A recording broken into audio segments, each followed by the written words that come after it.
Fábula El león y el toro. Pensando el león cómo capturar un toro muy corpulento, decidió utilizar la astucia. Le dijo al toro que había sacrificado un carnero y que lo invitaba a compartirlo. Su plan era atacarlo cuando se hubiera echado junto a la mesa. Llegó al sitio el toro, pero viendo solo grandes fuentes y asadores, y ni asomo de carnero, se largó sin decir una palabra. Le reclamó el león que por qué se marchaba así, pues nada le había hecho. Sí que hay motivo, respondió el toro, pues todos los preparativos que has hecho no son para el cuerpo de un carnero, sino para el de un toro. Moraleja, observa y analiza siempre con cuidado a tu alrededor, y así estarás mejor protegido de los peligros.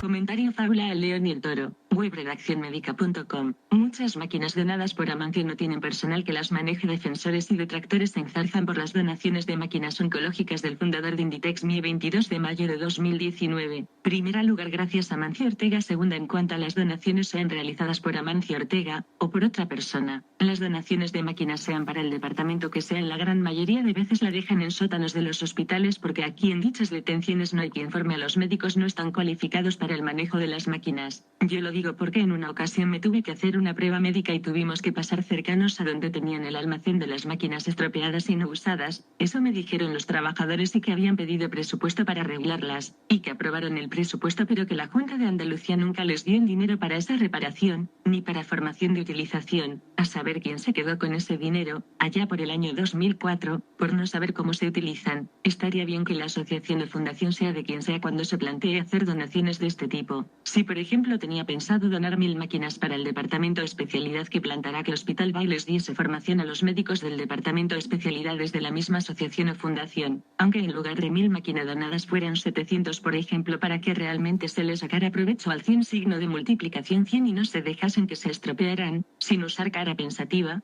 cara pensativa, cara pensativa. Periódico El periódico. Reyes perdió el control del volante tras una distracción. El coche del futbolista iba a una velocidad de 237 km por hora cuando se estrelló, según El Mundo Deportivo. Párrafos de la noticia. El vehículo que conducía el futbolista José Antonio Reyes circulaba a una velocidad estimada de 237 km por hora en un tramo de máximo 120 km por hora, según revela el atestado de la Guardia Civil del accidente mortal del delantero. Informa Mundo Deportivo. Por su parte, La Sexta afirma que no se precisa la velocidad a la que circulaba. La cadena revela que el informe policial apunta que el accidente se habría producido por una distracción al volante. La cadena explica que la Guardia Civil expone que esa distracción le hizo chocar contra una de las barreras laterales de la calzada, provocándole así el reventón de rueda que ha supuesto la pérdida definitiva del control del coche. Primero descansen en paz todos los que han muerto, y si ha quedado alguien grave espere su pronta recuperación. Segundo, si en España en las carreteras solo están señalizadas a un máximo de 120 km/h porque se venden coches que pueden correr más de 200 km/h, ¿no tendrían también parte de responsabilidad tanto el que permiten vender como quien vende y compra vehículos que corran más de 120 km/h? Sin quitar responsabilidad a quien conduce y compra un coche que corre tanto, que en este caso ha fallecido pero que en muchos otros casos tienen la suerte de sobrevivir, y tener una segunda vida, y en muchas ocasiones con lesiones irreversibles. Tercero, estoy de acuerdo con que se le haga cualquier tipo de homenaje, como excelente futbolista que ha sido de todos los equipos que ha pasado y de la selección española, pero no que se le trate como un héroe, pues héroes son aquellos que a diario luchan contra cualquier enfermedad con fuertes y duros tratamientos. www.vix.com/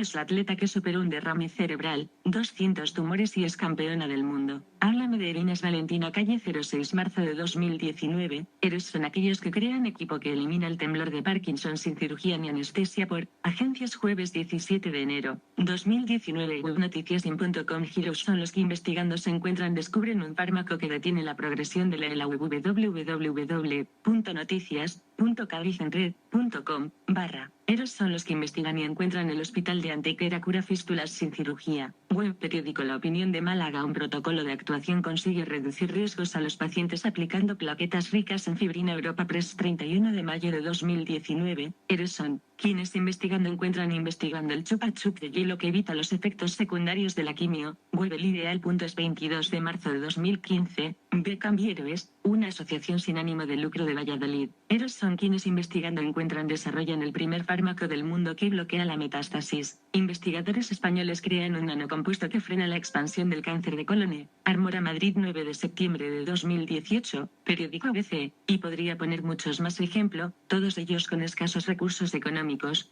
Somos, más de 1 millón de titulados universitarios vive en España bajo el umbral de pobreza. La cifra de jóvenes con niveles de estudios medios altos que se encuentran en riesgo de pobreza ha aumentado de 320.000 desde hace 10 años. Web losreplicantes.com, 19 de octubre de 2018, párrafos de la noticia. El estudio de la Red Europea de Lucha contra la Pobreza y la Exclusión Social en el Estado Español, EAPNES, en total, el año pasado en España un 21,6% de la población estaban en riesgo de pobreza, unas 10 millones de personas. En 2017 habían 300.000 personas menos que el año anterior, pero 900.000 más que en 2008, por lo que aunque ha habido cierta mejoría, las cifras están muy lejos de las de los años anteriores a la crisis. El informe del EAPNES mide 3 indicadores distintos: la baja intensidad del empleo en los hogares, es decir, el análisis del trabajo de los mayores de edad que debería superar el 20% del año, la privación de material severa, que tengan problemas en el hogar con un mínimo de 4 de los 9 indicadores, como la adecuada ingesta de proteínas o la posibilidad de mantener la vivienda a una buena temperatura, y, obviamente, la tasa de pobreza, que incluye las personas que están por debajo del umbral, fijado en 60% de la renta media del país por unidad de consumo. Creemos que hay que pasar hambre para ser pobre, y no necesariamente es así, tal y como explica Juan Carlos Llano, el sociólogo encargado del estudio. En España el perfil mayoritario de personas en riesgo de pobreza es de origen español, adulto, con trabajo y con un nivel educativo medio alto. Creemos que hay que pasar hambre para ser pobre, y no necesariamente es así. Primero nos educaron en la creencia de que tener empleo era suficiente para no caer en la pobreza. Hemos visto que no es así. De hecho, más del 30% de las personas pobres tiene trabajo. Después creímos que bastaba con ir a la universidad para poder tener una vida decente, y tampoco, aunque la educación sigue siendo una buena garantía para evitar caer en la pobreza, la precariedad ha causado estragos, y no solo alcanza a trabajos menos cualificados, va subiendo de nivel y llega a grupos que se creían libres de esto. El estudio también diferencia estas cifras en función de algunas diferencias, por territorios. Extremadura tiene un 44,3%, frente al 13,5% de Navarra. Por sexo, 6,4 millones de mujeres y 5,9 millones de hombres.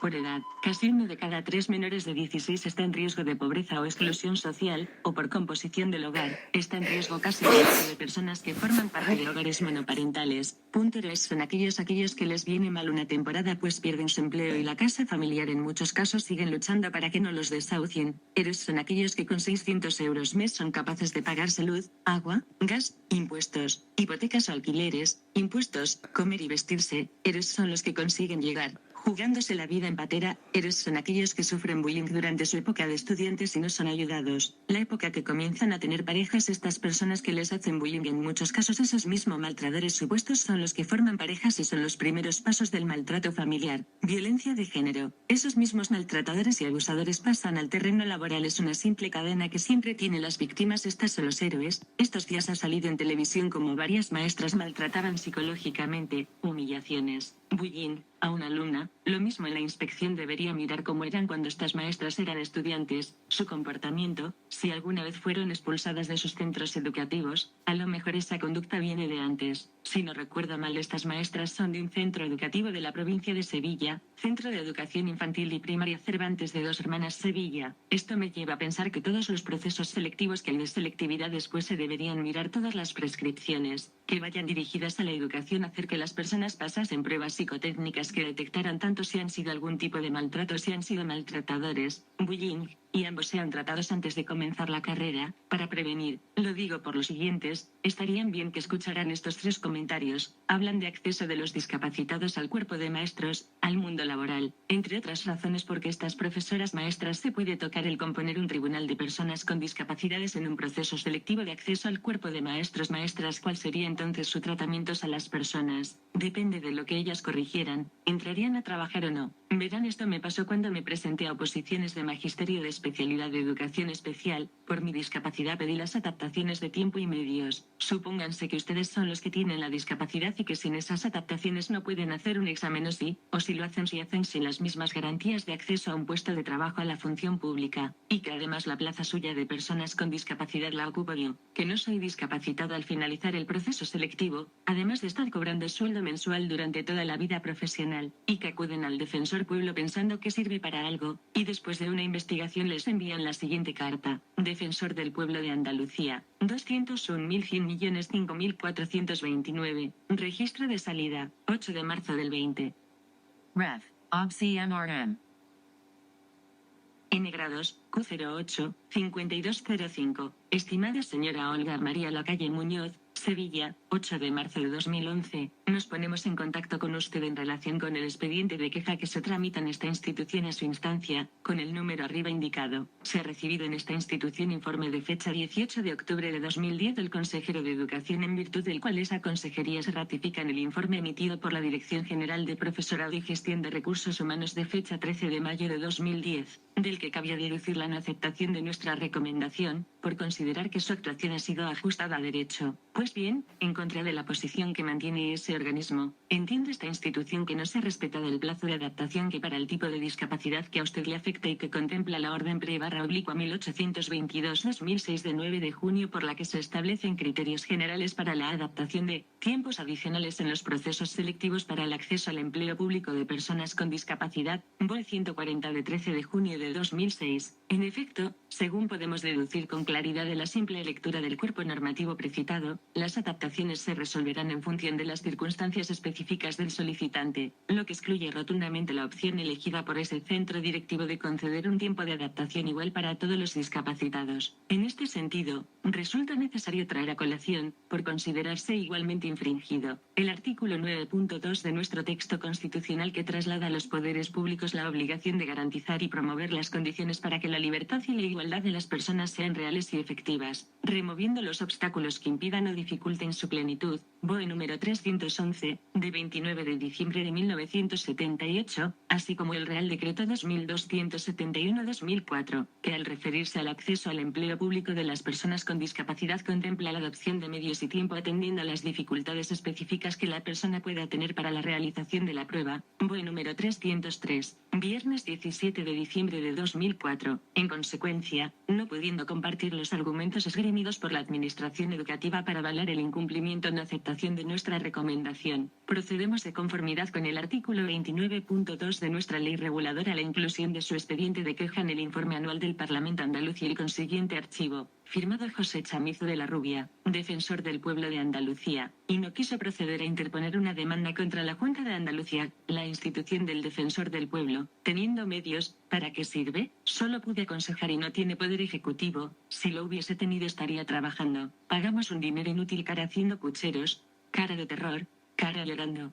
Prepararse una oposición cuesta entre 3.000 y 4.000 euros, sin contar el esfuerzo, sacrificio, estrés, ya que se produce cuando te tienen que adaptar el temario en braille o en sonido, debido a que se tiene que enviar al Centro Bibliográfico y Cultural de la ONCE en Madrid, y si tienes suerte de no tener a otros estudiantes esperando delante tuya para que les hagan la adaptación, entonces y si tienes recursos para pagar a alguien que te los adapte para que tarden menos tiempo. La verdad que los políticos a eso le dan poco valor y poca importancia. Ahora eso sí te ponen todas las trabas o zancadillas posibles para que uno no trabaje, se sienta inútil, fracasado y que no sirve para nada, pero eso sí que tienen habilidad. Eso se llama maltrato psicológico, social, discriminación, lo que se llama bullying de la misma administración educativa, la misma que se supone tiene que prevenir, evitar y denunciar. En su caso, cara llorando a mares, cara de terror, cara pensativa.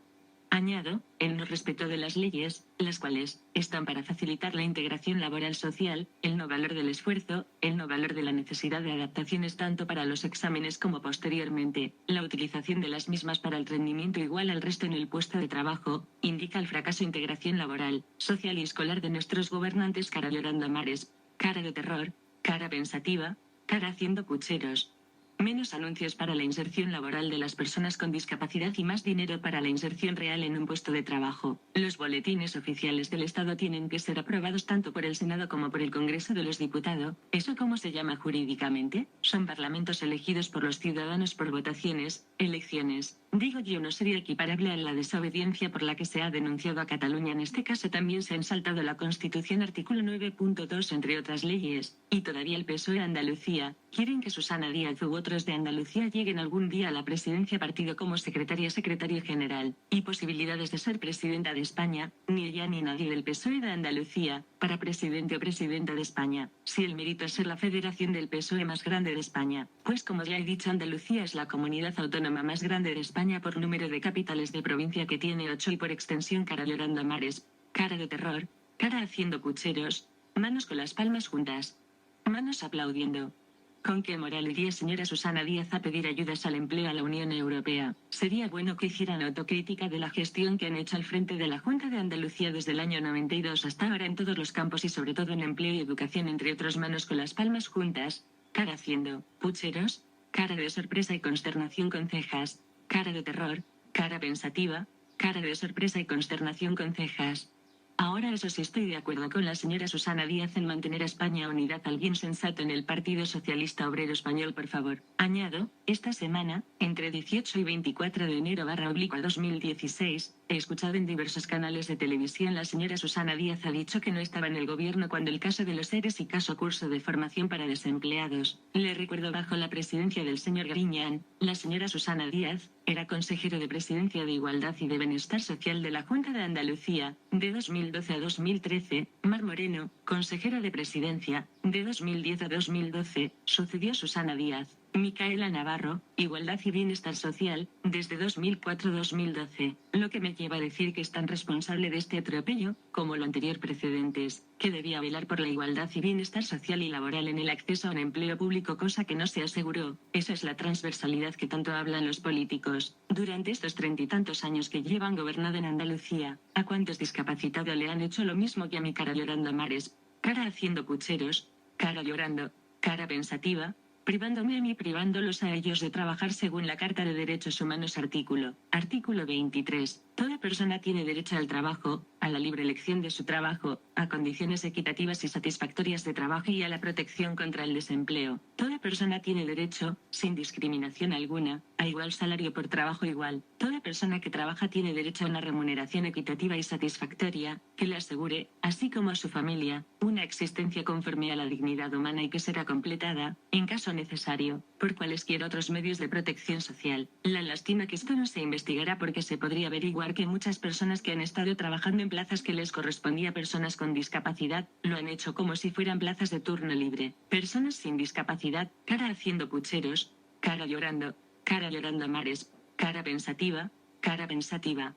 Y eso es la igualdad y el bienestar social que ha tenido a bien la Junta de Andalucía tener con las personas con discapacidad psicológico, durante tantos años para el acceso a un empleo, no solo en el caso de oposiciones de magisterio, sino también en otros o selectivos, sea de funcionarios, sea de personal laboral y griega en cualquier otro puesto de trabajo de la administración para discapacitados, cara llorando a mares, cara haciendo pucheros, cara pensativa, cara de terror.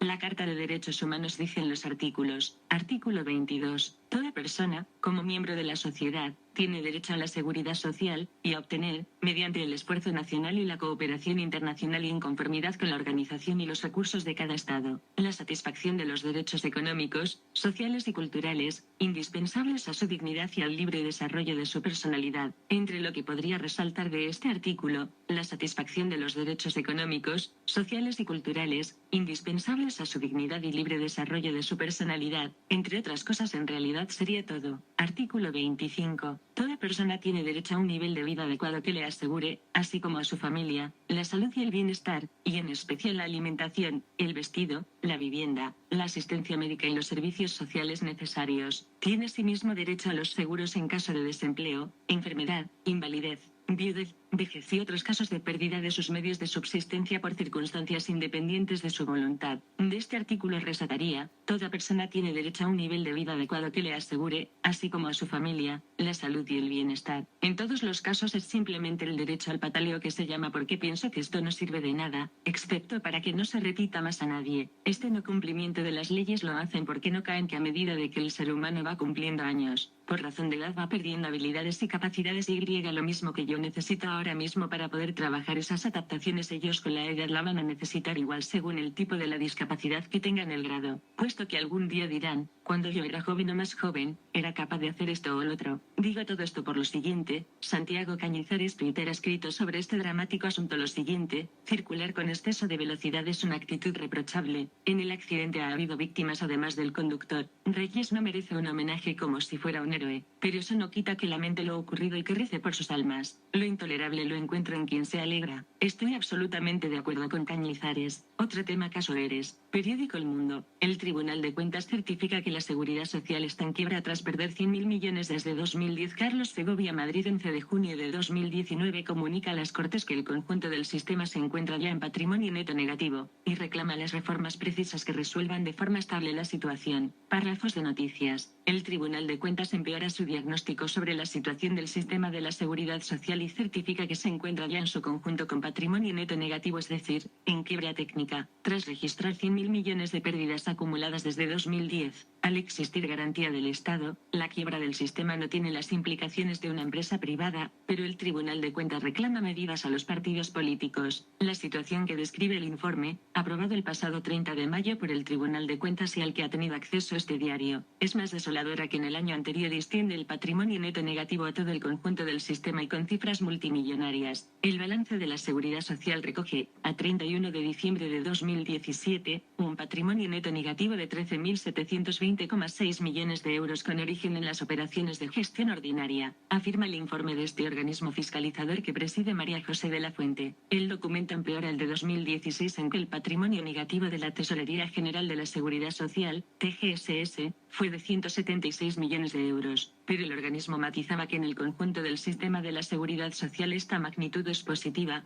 por 4.730,4 millones, ya que las mutuas cuentan con un patrimonio neto positivo, de 4.906,4 millones. Las mutuas siguen presentando un superávit similar, pero incapaz de equilibrar los 18.538,7 millones de agujero de la tesorería, con lo que el resultado global son los citados números rojos de 13.720,6 millones. Lo mismo habría que preguntar a los que están juzgando el caso Seres, 800 millones que se saben dónde están. Esto presuntas falsas prejubilaciones y jubilaciones de personas que nunca habían trabajado sin cotizar a la Seguridad Social y el caso de los cursos de formación para desempleados, falta de cotizaciones, que son más de 140 millones de euros, y que la jueza se esfuerza por cerrar. Por cierto, la actual ministra de Economía y Hacienda habría que preguntarle, ella estaba en 2010, viceconsejero de Salud de la Junta de Andalucía de 2002 a 2004, consejero de Salud y Bienestar Social de la Junta de Andalucía de 2004 a 2012, estamos hablando de cotizaciones a la Seguridad Social, recordando también que desde 1982 hasta ahora que hemos cambiado de gobierno hemos sido y somos la región de España y de Europa con mayor tasa de desempleo, falta de cotizaciones, en todos los rangos de edad, desde los 16 años que es la edad mínima para trabajar hasta los 65 años o 67 años dependiendo de lo que se haya dedicado a cada uno, pero no solo de paro, sino de pobreza y desahucios, después de 36 años de gobiernos PSOE, y eso que lleva entre sus siglas la O de obrero, sin olvidarnos de comisiones obreras y de UGT que no lleva la O de obrero pero sí la T de trabajador, cara con amplia sonrisa y los ojos normales,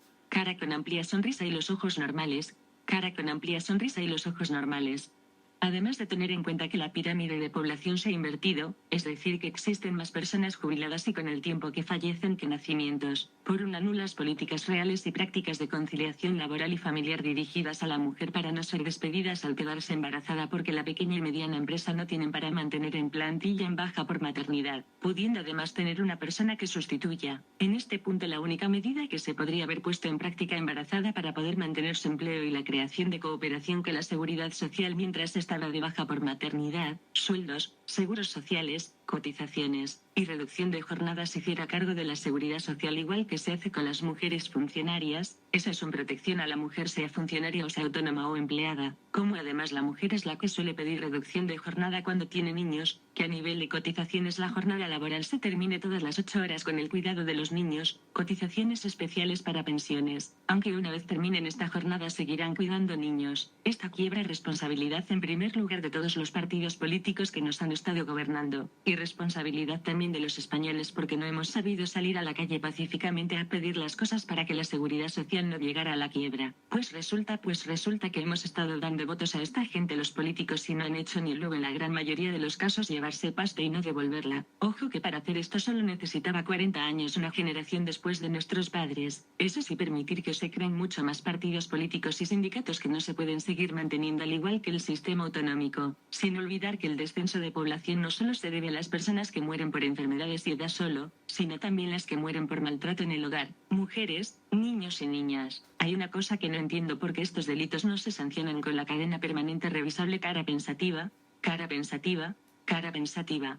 Otro tema: subvenciones. Periódico ABC. La autoridad fiscal avisa de 14.000 millones en subvenciones fuera de control y otras 4 noticias. 3 de junio de 2019. 1. La AIREF alerta del descontrol y la opacidad de 14.000 millones de euros en subvenciones. La autoridad fiscal ha presentado esta mañana el primero de varios estudios para evaluar la eficiencia y eficacia del gasto público en ámbitos tan diversos como los medicamentos o las becas universitarias. Las subvenciones públicas han sido la primera partida en pasar el examen, y la institución ha detectado deficiencias de los procedimientos de control, reintegre, régimen, sancionador. 2. España recibió a 21,4 millones de turistas extranjeros hasta abril, un 4,4% más que hace un año. La llegada de turistas internacionales a España ha crecido el 5,7% en abril respecto al mismo mes de 2018, hasta los 7,2 millones de visitantes, mientras que su gasto ha alcanzado 7.095 millones de euros, el 7,2% más. En total, en los 4 primeros meses del año ha recibido ya 21,4 millones de turistas internacionales y un 4,4% más que en el mismo periodo del año pasado, según el INE. 3. Mutua Madrileña se interna en el negocio de la movilidad y adquiere el 10% de la app Chipi. Mutua Madrileña ha adquirido un 10% del capital de Worldwide Mobility, sociedad matriz de Chipi, compañía especializada en ofrecer y desarrollar soluciones de movilidad. Entre ellas se encuentra el agregador Chipi, que geolocaliza los medios de transporte más cercanos y permite comparar y elegir en tiempo real el servicio deseado en función del precio, disponibilidad, duración del trayecto, etc. 4. China fusiona 2 de sus mayores acereras en busca del liderazgo mundial de ArcelorMittal. China Baowu Steel Group,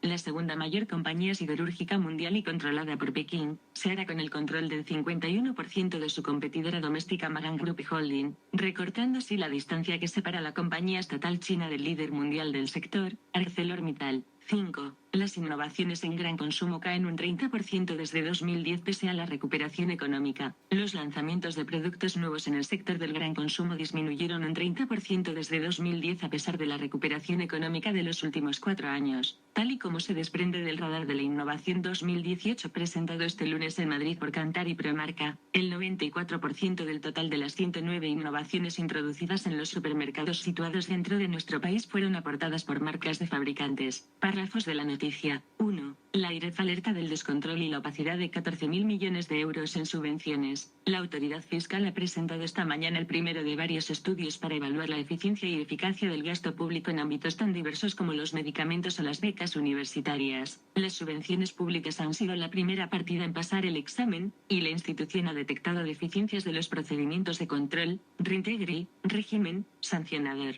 Pues a lo mejor habrá que poner el máximo control para que no se nos suben más los impuestos, menos sueldos que pagar, coches oficiales que mantener. La Comisión Europea dice que España tiene que seguir haciendo retorno a 6.000 millones de euros. Por cierto, gobierno en funciones se ha enfadado con el Banco de España porque le ha dicho que debe de controlar un poco más las subvenciones que se le dan a las comunidades autónomas y otras inversiones del Estado tanto en España como en el exterior y sobre todo con la subida de salario mínimo interprofesional que la gran mayoría de pequeña y mediana empresa no pueden poner en práctica. Periódico ABC. El Banco de España replica al gobierno que el alza del salario mínimo lastrará el empleo este año. El supervisor mejora la previsión de crecimiento al 2,4% en 2019, por encima de lo que cree el gobierno, pero augura que el déficit público no bajará del 1,5% del PIB en 3 años. Javier Tagri, Madrid, 7 de junio de 2019. Si por votos y por engaño quieren ellos que el Banco de España pida perdón, lo hagan, señores del Banco de España, porque provocaría más desempleo, más pobreza y más desahucios y por supuesto el no poder pagar el subsidio por desempleo si hay muchos españoles que no lo pueden cobrar por la existencia de mayor número de pensionistas que de persona en activo. A ver si por esta cabezonería nos van a volver a tener que poner esa vigilancia desde Europa, desde la Comisión Económica de este organismo, la cual no nos deberían haber quitado al menos mientras Pedro Sánchez su gobierno estén gobernando, para prevenir una posible crisis. No me fío un pelo, sobre todo porque a la que van a poner de ministra nos has dejado arruinados en Andalucía. Ese detalle no lo ha tenido en cuenta la Unión Europea para levantarnos la vigilancia. Periódico El Economista. A finales de 2020, Andalucía tendrá una tasa de paro inferior al 15%. Rogelio Velasco, consejero de Economía, Conocimiento, Empresas y Universidad de la Junta de Andalucía. José Luis Losa, 27 de mayo de 2019. Periódico El Economista. Nuevos recortes en medicamentos. El gobierno quiere ahorrar 1.500 millones con un sistema que puede provocar desabastecimientos. El sistema de subastas ya se aplicó en Andalucía pero ya tiene fecha de caducidad. Juan Márquez /0506-2019. Otro tema: igualdad salarial. Periódico El País. más del 60% de los trabajadores de la Unión Europea que cobran menos del 90% del SMI son mujeres. Un informe del Eurofund señala que la mayoría de los países han subido el salario mínimo, pero advierte de los incrementos no han cerrado la brecha de género. Lluís Pellicer, Bruselas 4 junio 2019. El salario mínimo interprofesional, SMI, aumentó el pasado 9 de enero en todos los países de la Unión Europea, salvo Letonia, España, 22%, Grecia, 11%, y Bulgaria, 10%, lideran estas subidas, según un informe de Eurofund que se difundirá este martes, la agencia tripartita que representa a gobiernos y agentes sociales de la Unión Europea. La entidad advierte, no obstante, que las subidas del sueldo mínimo por sí solas no reducen la brecha de género que existe en el mercado laboral. En la mayoría de los países, más del 60% de los trabajadores que perciben menos del 90% de ese indicador son mujeres. En el caso de España, la proporción es del 62%, cuando suponen el 47,8% de la fuerza laboral. El documento pide más transparencia y predictibilidad a los países de la Unión Europea a la hora de incrementar el SMI. La época de las congelaciones y los recortes de los salarios más bajos han quedado atrás. Por primera vez desde 2012, Grecia ha decidido incrementar el SMI, y lo hizo un 11%, lo cual permitirá que los ciudadanos con las rentas más bajas puedan recuperar algo de terreno tras los tijeretazos aplicados a raíz de la gran recesión. Aún así, el SMI del país, de 754 euros mensuales, sigue siendo en términos reales un 16% inferior al que había en 2010. La disparidad todavía es enorme entre los países de la Unión Europea que cuentan con un salario mínimo fijado por ley. Estos van desde los 286 euros de Bulgaria hasta los 2.000 euros de Luxemburgo. La diferencia es de prácticamente 7 veces, pero el informe advierte de los salarios deben ponerse en relación con la capacidad de compra de sus ciudadanos. Prueba de ello es el hecho de que en la agenda del primer ministro luxemburgués, el liberal Javier Bettel, está la subida del SMI en 100 euros y la gratuidad de todo el transporte público. Teniendo en cuenta esa variable, según el documento, las distancias se han recortado. Si en 2010 la capacidad adquisitiva de un ciudadano de Bulgaria equivalía al 17% de la de un luxemburgués, en 2019 esa proporción ha aumentado hasta el 35%. La subida aprobada por el gobierno de Pedro Sánchez, además, ha situado a España en el grupo de cabeza de los países con SMI. Además de Luxemburgo, entre esos países están Irlanda, Holanda, Bélgica, Alemania y Francia. En el furgón de cola de la zona euro y Lituania, Estonia, Eslovaquia y Letonia. El informe, no obstante, critica que todavía quede como tema pendiente la transparencia y predictibilidad de las subidas, puesto que solo 7 países tienen fijados objetivos concretos para la subida y solo 4, Francia, Alemania, Irlanda y Reino Unido, tienen comités de expertos que con un papel formal en la decisión de subir el SMI. En lugar de ello, el informe indica que los motivos que han llevado a las subidas han sido las recomendaciones de la Unión Europea, Bulgaria, las demandas políticas ciudadanas, Francia, o bien de otros partidos políticos, España y Eslovenia, de modo que el papel de los agentes sociales quedó limitado. La Agencia de la Unión Europea considera que la intervención de patronales, sindicatos y otras organizaciones es crucial, puesto que su contribución puede ayudar a ver los efectos positivos y negativos de la subida. El informe cita el caso de España por el incremento excepcionalmente alto, del 22%, y señala que las patronales CEO y ATA criticaron la subida, si bien admite que otras organizaciones de autónomos, como BATAE, dieron la bienvenida a la decisión. Incumplimientos de la legislación. A diferencia de otros años, en esta ocasión el informe se detiene en la brecha de género, y al respecto, admite que hay literatura económica a favor y en contra de esa medida como catalizador para reducir esa diferencia. Cuando se baja al terreno, el estudio señala que en Bélgica sí parece haber funcionado, mientras que en Polonia, Francia y Reino Unido no tuvo efectos. Aún así, el informe recoge como hipótesis que eso podría darse por una mala aplicación o un incumplimiento de la medida. De hecho, Eurofund destaca que se detectaron miles de incumplimientos a lo largo y ancho de la Unión Europea. En concreto, el documento relata casos en Alemania, Reino Unido, República Checa, Hungría, Francia o Eslovaquia. Además, las legislaciones nacionales prevén excepciones para las que el SMI puede ser inferior, como empleadas temporales o del hogar. En cualquier caso, los datos dejan claro que las principales perjudicadas por esos agujeros son las mujeres. En la mayoría de los países, 6 de cada 10 empleados que cobran menos del 90% del SMI son mujeres. En el caso de España, ese porcentaje es del 62%, cuando las mujeres suponen el 47,8% de la fuerza laboral. En algunos estados de la Unión Europea, la proporción es mayor: Croacia, 73,8%, Malta, 73%, Holanda, 72,7%, o Bélgica, 70,7%, y en casi todos ellos, las mujeres son alrededor de la mitad de los trabajadores. Si se mira por el lado contrario, la balanza sigue decantándose al lado del hombre. En casi todos los países, los hombres son mayoría entre quienes cuyo salario es un 10% superior al SMI. No solo tenemos las mujeres el doble de paro que el hombre, sino que pese a subir el salario mínimo interprofesional seguimos cobrando la mitad que un hombre haciendo el mismo trabajo. Otro tema: acuerdo de gobierno. A lo mejor si consiguiéramos que se pusiesen de acuerdo para una coalición PP, CS y Vox y todos los partidos de derechas que existan, y podría darse el caso que para las siguientes elecciones concurrieran estos tres partidos una candidatura común como ha sido Navarra Suma, Unión del Pueblo Navarro, Ciudadanos y PP, otra candidatura con el PSOE, Podemos, Izquierda Unida y todos los partidos de izquierdas que existan, otra candidatura de coalición de nacionalistas, otra candidatura a los proetarras de Bildu, otras candidatura de coalición de independentistas. Con esto, en lugar de dar 3 y más subvenciones para cada uno de ellos para elecciones generales, autonómicas y semiapritas municipales, en el Congreso de los Diputados, en el Senado y en los distintos municipios de España y comunidad autónoma se daría una, y menos subidas de impuestos. Tendríamos más dinero para hacer más cosas, sobre todo porque existe más una campana de población existente, más muertes que nacimientos. Esto facilitaría menos gastos en el Estado, gobierno central, autonómicos y de diputaciones provinciales, para evitar que la Unión Europea no nos abra otro procedimiento por déficit, que por cierto Europa no nos tenía que haber quitado. Por cierto, todavía tenemos los presupuestos que hizo Rajoy. Gracias a estos presupuestos hemos salido de la tutorización de Europa comentado más arriba, que ese mérito no lo ha conseguido en 10 meses de gobierno de Pedro Sánchez. Estaría bien que la Autoridad Independiente de Responsabilidad Fiscal española obligase a los partidos a tener que hacer esto, entre otras cosas porque si aún siendo coaliciones no consiguieran mayoría fuera de coalición de derechas o de izquierdas, obligaría a tener que hablar a la izquierda y a la derecha para llegar a un pacto de gobierno, y así entre otras cosas, obligaremos a que de una vez por todas se sentaran para un acuerdo de Estado sobre educación, sanidad,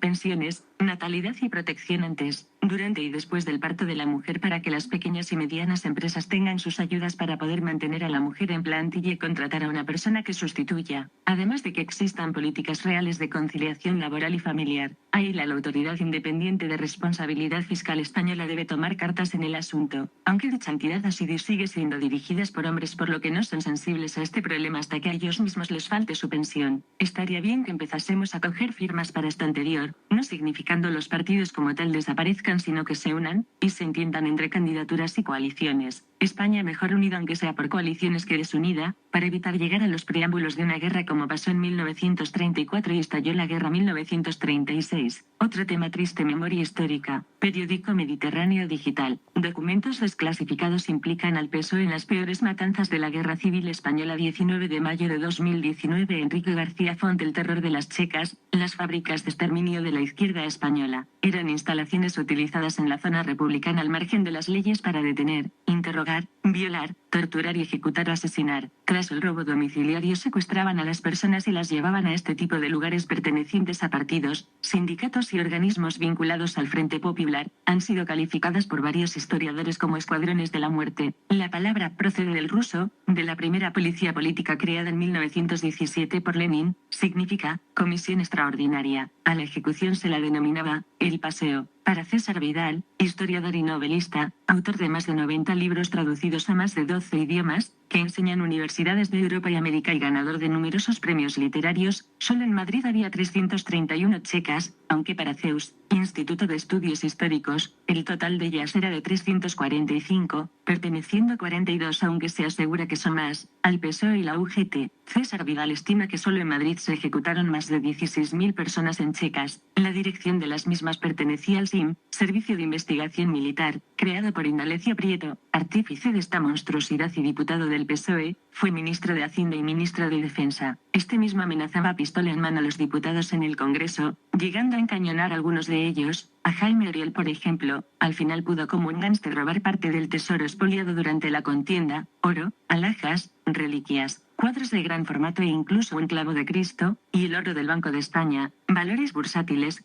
cajas de seguridad, etc., embarcarlo en el yate Evita y vivir a cuerpo de rey en México. El grueso del oro y demás riquezas del Banco de España fue llevado a Moscú. Los 276 niños que los comunistas fusilaron en Paracuellos que no te contará la memoria histórica. En Madrid el SIM fue dirigido por Ángel Pedrero, del PSOE, ayudante y sucesor de Agapito García Tadel, PSOE y miembro de la ejecutiva de UGT, este último adicto y amigo íntimo de Indalecio Prieto. Agapito era conocido por dominar las checas del PSOE y famoso por dirigir las brigadas del Amanecer. Utilizó los archivos del Ministerio de la Gobernación, actualmente Interior, para perseguir a gente de derechas y católicos. La prensa francesa le atribuye más de 2000 ejecuciones. Las milicias populares de investigación le pertenecían. Calle Martínez de la Rosa número 1, disponía de 48 agentes en la checa. El segundo agente era Ángel Pedrero García y jefes de grupo, Luis Ortuño y Antonio Albiac Giral. Agapito gozaba de autoridad oficial y plena asistencia de la agrupación socialista madrileña y de la representación socialista madrileña. Incluso ministros socialistas como Anastasio de Gracia visitaban la checa. Ángel Galarza, PSOE, ministro de la Gobernación con Largo Caballero,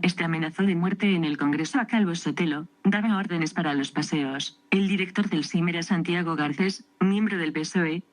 Según testimonios y documentos de la época, iba en la camioneta que secuestró y asesinó a Calvo Sotelo. César Alcalá, historiador, escritor y periodista, Barcelona 1965, especialista en la Guerra Civil Española, autor de numerosos libros históricos, colaborador de medios como La Razón, COPE, premiado y asesor en el Diccionario Español de la Real Academia de la Historia. Cita a un periodista de la época que pudo escapar de las torturas: el SIM era el PSOE, la checa era el PSOE, los torturadores eran el PSOE, el SIM fue un plagio de las checas soviéticas, pero la dirección y el personal gerente en casi su totalidad pertenecía al PSOE. El autor de las cámaras de tortura de las calles de Zaragoza y de Balmasor, Alfonso Laurencic, señaló que las órdenes directas recibidas eran del jefe supremo del SIM, Garcés, del PSOE, es decir, no hubo un solo Paracuellos, clérigos enterrados vivos, otros tras torturas vejatorias durante días. César Alcalá, con Largo Caballero de presidente del gobierno, las checas del PSOE desatan el terror en Madrid. El líder anarquista José Peirats describió las checas del SIM en estos términos en su libro La CNT en la Revolución Española. Las checas del SIM eran tenebrosas, instaladas en antiguas casas y conventos. El régimen de torturas que se aplicaba era el procedimiento brutal, palizas con vergajos de caucho, seguidos de duchas muy frías, simulacros de fusilamiento y otros tormentos horrorosos y sangrientos. Los consejeros rusos modernizaron esta vieja técnica. Las nuevas celdas eran más reducidas, pintadas de colores muy vivos y pavimentadas con aristas de ladrillos muy salientes. Los detenidos tenían que permanecer en pie continuamente, bajo una potente iluminación roja-verde. Otras celdas eran estrechos sepulcros de suelo desnivelado en declive. Los recalcitrantes eran encerrados en la cámara frigorífica o en la caja de los ruidos atados a la silla eléctrica. La primera era una celda de 2 metros de altura en forma redondeada. Al preso se le sumergía allí en agua helada, horas y horas hasta que tuviese a bien declarar lo que se deseaba. La caja de los ruidos era una especie de armario dentro del cual se oía una batola aterradora de timbres y campanas. La silla eléctrica variaba de las empleadas en las penitenciarias norteamericanas en que no mataban físicamente. Para César Alcalá, en su libro, las checas del terror fueron auténticos campos de concentración, similares a los instaurados por el régimen nazi, como en ellos se instalaron hornos crematorios, se descuartizó presos para dar de comer a los cerdos, se torturó a los detenidos, se les atormentó con el alimento. El anarquista Diego Abad de Santillana, 1897-1983, España, en su libro, comillas, porque perdimos la guerra, carga contra las checas, lugares de exterminio del Frente Popular, y dice: uno de los aspectos que más nos sublevaba era la introducción de los métodos policiales rusos a nuestra política interior, las torturas, los asesinatos, las cárceles clandestinas, la ferocidad con las víctimas, inocentes o culpables, estaban a la orden del día en el Hotel Colón, en el Casal de Carlos Marx, en la Puerta del Ángel número 24, en el Castillo de Castelldefels. Se perpetraban crímenes que no tenían antecedentes en la historia de la Inquisición. Buscaban a 2 republicanos fusilados, y encontraron a 72 soldados franquistas enterrados. Las técnicas de torturas, algunas autóctonas, otras traídas por asesores soviéticos, aunque las palabras apenas pueden reflejar el horror que supuso sufrirlas, son de destacar las torturas con ratas conocidas como la ratonera. Estas horrendas prácticas pertenecían al manual de las checas de Kiev que circulaba entre el Frente Popular. Orwell, que fue activista del mismo en España, conocía dichas torturas y se inspiró en ese manual para su libro, 1984, en el cual aparecen este tipo de horrores en la habitación 101. De hecho, G. instructor de milicias de Orwell, fue capturado y enviado a Moscú, donde murió en una pequeña habitación minada de ratas. Otras técnicas denominadas el submarino seco, banderilla, la bebida leche de pantera y revienta fronteras, escribir a máquina, la carbonera, la nevera, la campana, la verbena, badajo, empetao, la silla eléctrica, el collar eléctrico, la ducha fría, la argolla, el pozo, el gancho, el quebrantahuesos, el tizón, el gomazo, echar a los cerdos, astillado, amputación, el depósito, la bañera, el dentista, la enfermería, no eran menos horribles y propios del manual del chequista. Orwell diría más tarde, comillas, lo que vi en España, las iglesias eran saqueadas por todas partes como lo más normal del mundo. Pablo Iglesias, fundador del PSOE, proclamaba, comillas, queremos la muerte de la iglesia, para ello educamos a los hombres, y así les quitamos la conciencia. VI Congreso del PSOE en Gijón. La verdad sobre las 13 rosas, comunistas, que la memoria histórica no te contara. Largo Caballero, presidente del gobierno y diputado del PSOE, manifestaba, comillas, si triunfan las derechas tendremos que ir a la guerra civil, la democracia es incompatible con el socialismo.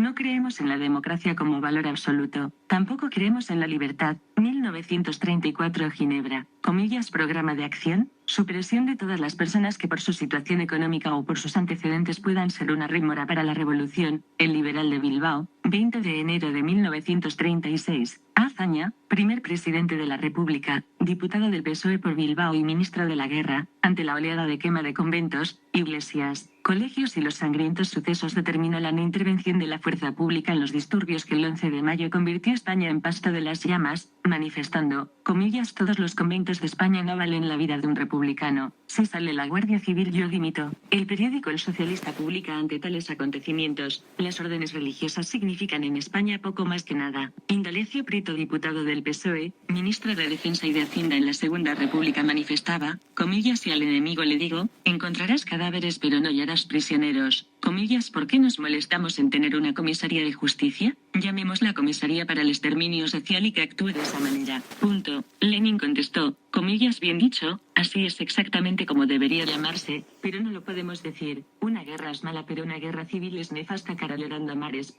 cara llorando a mares, cara llorando a mares, cara llorando a mares.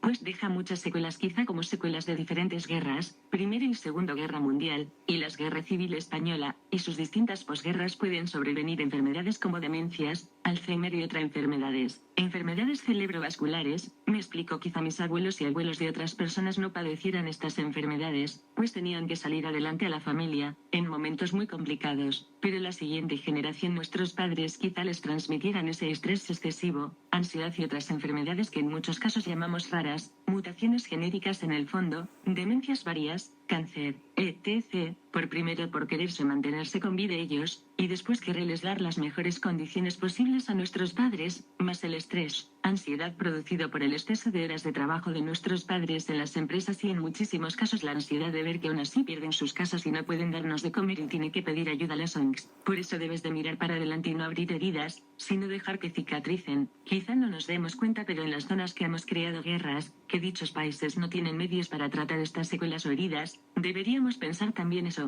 Por ahí empieza la solidaridad, porque existe petróleo, gas, oro y otros. Leyes de herencia de Mendel. Primero ley, al cruzar dos razas puras, la descendencia será heterocigótica y dominante. Segundo ley, al cruzar dos razas híbridas, la descendencia será homocigótica híbrida al 50 tanto por ciento. Tercero ley, al cruzar varios caracteres, cada uno de ellos se transmite de manera independiente. Esto es un resumen de las leyes de la herencia de Mendel 1865, siglo XIX. Otro tema: Alzheimer. www.redaccionmedica.com. Pfizer reconoce que ocultó un medicamento que previene el Alzheimer. El rotativo americano ha desvelado que la farmacéutica no quiso investigar el hallazgo. Ian Reid, CEO de Pfizer. Pfizer reconoce que ocultó un medicamento que previene el Alzheimer. 5 de junio de 2019. Una consulta: desde mi desconocimiento verán como una de las consecuencias del Alzheimer es pérdida de memoria. Supongo que porque las conexiones sinópticas dejan de funcionar y provocan una laguna en la memoria. Pregunta: primero, serviría para cualquier demencia. Segundo, serviría para frenar en lo posible las secuelas que les quedan a personas con ataques epilépticos en la memoria y mentales, para intentar arreglar la desconexión que se provoca después de un ataque de este tipo e intentar reactivar una conexión correcta para que no se produzcan más fuertes los ataques o incluso que no se produzcan. Tercero, primero serviría para frenar en lo posible las secuelas que les quedan a personas que han sufrido un ictus,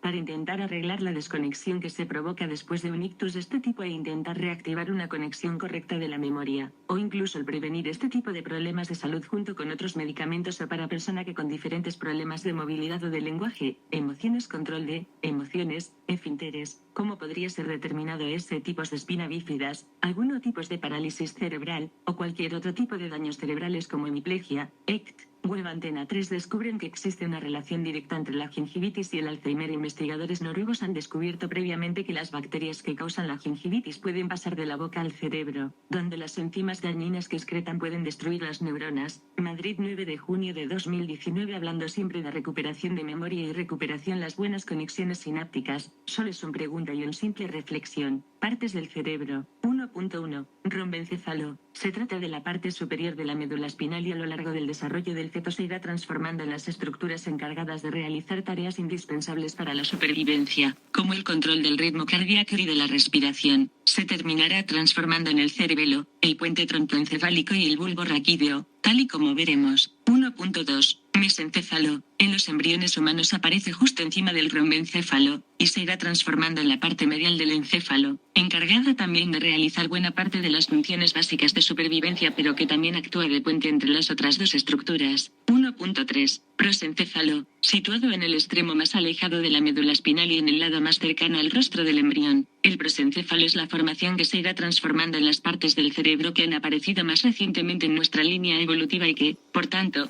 tienen que ver con el uso del lenguaje, la planificación y la búsqueda de soluciones creativas a problemas nuevos. Como veremos, las dos principales estructuras a las que da paso el desarrollo del rombencéfalo son el diencéfalo y el telencéfalo. 2. Las partes del cerebro adulto. Yendo más al detalle, podemos pararnos a ver los distintos componentes del encéfalo en los seres humanos completamente desarrollados. Es en este conjunto de órganos donde encontramos todas aquellas partes del cerebro que definen el modo de funcionamiento de nuestra mente. Aquí veremos, en primer lugar, las partes del cerebro que se generan a partir del prosencéfalo, para luego pasar a la zona del mesencéfalo y al rombencéfalo, en ese orden. 2.1. Telencéfalo. El telencéfalo es la parte del cerebro que es más fácil de ver a simple vista, ya que ocupa la mayor parte de la superficie del encéfalo. Sus componentes son la corteza cerebral, los ganglios basales y el sistema límbico. 2.1.1. Corteza cerebral. La corteza, o córtex, cerebral es la parte del cerebro que es rugosa y llena de pliegues, cubre por encima el resto del encéfalo, y es el área en la que se integra la información necesaria para llevar a cabo los procesos mentales más complejos, ya que la información que llega a esta región ya ha sido procesada parcialmente por otras estructuras del cerebro. El córtex está dividido en dos hemisferios cerebrales que son casi simétricos a simple vista, aunque a escala microscópica son muy diferentes. Además, cada hemisferio está compuesto por varios lóbulos del cerebro, cada uno de los cuales está más involucrado en ciertos procesos mentales. Los lóbulos del cerebro son estos: lóbulo frontal, lóbulo parietal, lóbulo occipital, lóbulo temporal. 1.2. Ganglios basales. El segundo componente del telencéfalo es el conjunto formado por los ganglios basales. Estos son un grupo de estructuras situadas por debajo de la corteza cerebral y distribuidos de forma simétrica bajo cada uno de los hemisferios. Los ganglios basales son el globo pálido, el putamen y el núcleo caudado, que se ven complementados por una región a la que se conoce como sustancia negra. Los ganglios basales son las partes del cerebro que nos permiten realizar movimientos relativamente complejos y precisos de manera fácil y casi automática, escribir, hablar, modificar nuestras expresiones faciales de manera voluntaria, etc. Por lo tanto, monitorizan de manera semiautomática el modo en el que realizamos cadenas de movimientos que ya hemos practicado antes muchas veces hasta llegar a dominarlos, y a la vez nos permiten aprenderlos bien, entre otras funciones. 2.1.3. Sistema límbico. El sistema límbico es un conjunto de estructuras encefálicas cuyos límites son bastante difusos, ya que se mezcla con muchas partes del cerebro diferentes. Sus funciones están relacionadas con la aparición y regulación de las emociones y de las respuestas corporales más allá de la cabeza que las acompañan. Es por eso que a veces se le considera el cerebro emocional en contraposición al cerebro racional, que correspondería a las zonas ocupadas por la corteza cerebral, y especialmente el lóbulo frontal. Sin embargo, ni el sistema límbico ni el córtex pueden funcionar bien de manera independiente, y por lo tanto esta distinción entre zonas racionales y emocionales resulta muy artificial, y más teniendo en cuenta que no somos tan racionales como podría parecer. Si Si te interesa saber más acerca de esta parte del cerebro, puedes acceder a este artículo sobre el sistema límbico. 2.1.4. Hipocampo. El hipocampo es una estructura alargada situada en la parte interna de los lóbulos temporales, una de las regiones de la corteza cerebral más antiguas, presentes en las formas de mamíferos más antiguas. Su función está relacionada con el almacenamiento y la recuperación de recuerdos, el aprendizaje y la navegación espacial. 2.1.5. Amígdala. La amígdala cerebral es un conjunto de neuronas que se agrupan en la cara interna del lóbulo temporal de cada uno de los hemisferios, es decir, que al igual de lo que ocurre con el hipocampo, es una de esas partes del cerebro que se encuentran por duplicado en cada cerebro humano, habiendo una en cada mitad, izquierda y derecha, del encéfalo. La amígdala cerebral forma parte del sistema límbico, y es una de las estructuras cerebrales que tienen más importancia a la hora de relacionar estados emocionales con situaciones que vivimos. Es por eso que juega un papel clave en los procesos mentales relacionados con la memoria emocional y los aprendizajes vinculados a esta, que son muy importantes. A fin de cuentas, saber con qué emociones están emparejada cada tipo de estímulo o experiencia hace que adoptemos una actitud ante ellas y nos decantemos por unas posibles reacciones sin otras. 2.2. Diencéfalo. El diencéfalo es la segunda gran estructura que forma el prosencéfalo, y está situado justo debajo del telencéfalo, en las profundidades del sistema nervioso central. Las partes del cerebro que componen el diencéfalo son básicamente el tálamo y el hipotálamo. 2.2.1. Tálamo. Es la parte más grande del diencéfalo, y es el núcleo en el que se integra por primera vez toda la información que nos llega a través de los sentidos, a excepción del olfato, que llega al cerebro directamente a través del bulbo olfatorio de cada hemisferio cerebral. El tálamo manda esta información a áreas del cerebro más altas, para que allí se siga procesando la información que ha empezado a sintetizarse en él, y además es capaz de hacer posible que el sistema nervioso autónomo reaccione rápidamente ante estímulos que pueden significar la presencia de un peligro.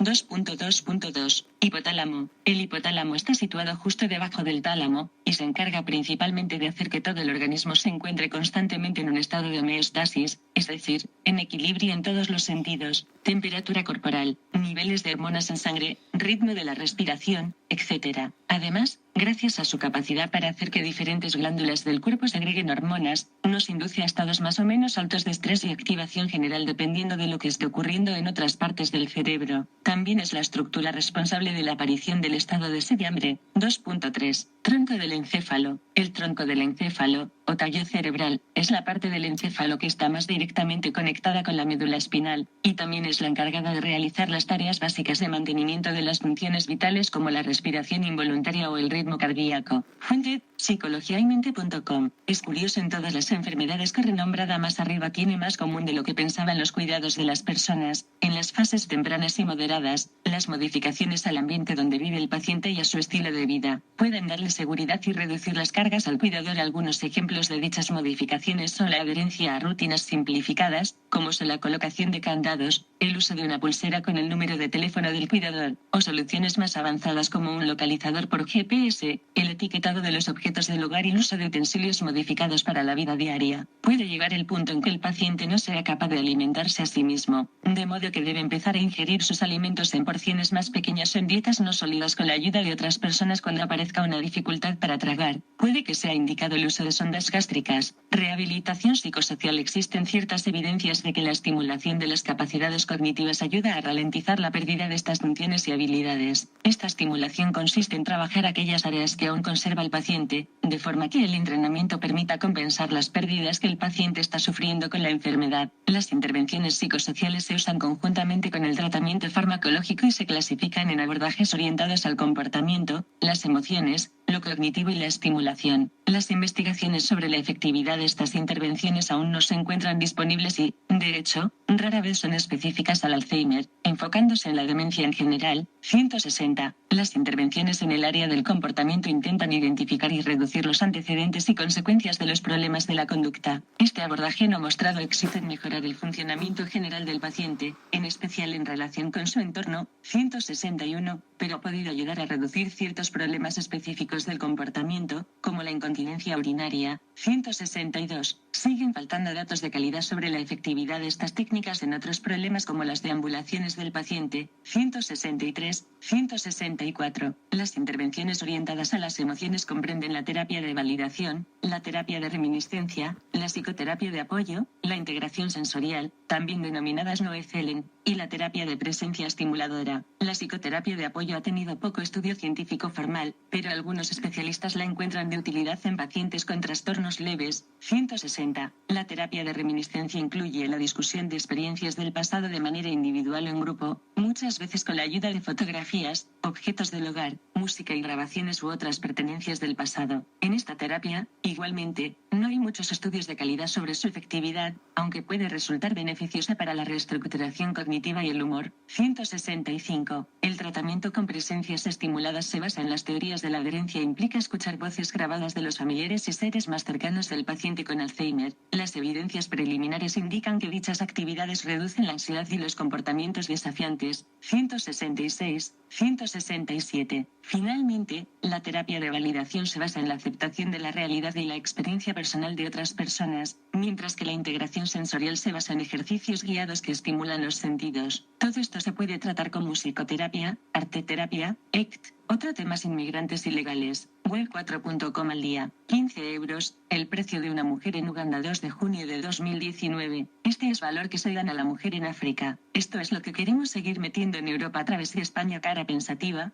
cara pensativa, cara pensativa. Hombre llevándose la mano a la cara, hombre llevándose la mano a la cara mayúscula. Mujer llevándose la mano a la cara, mujer llevándose la mano a la cara.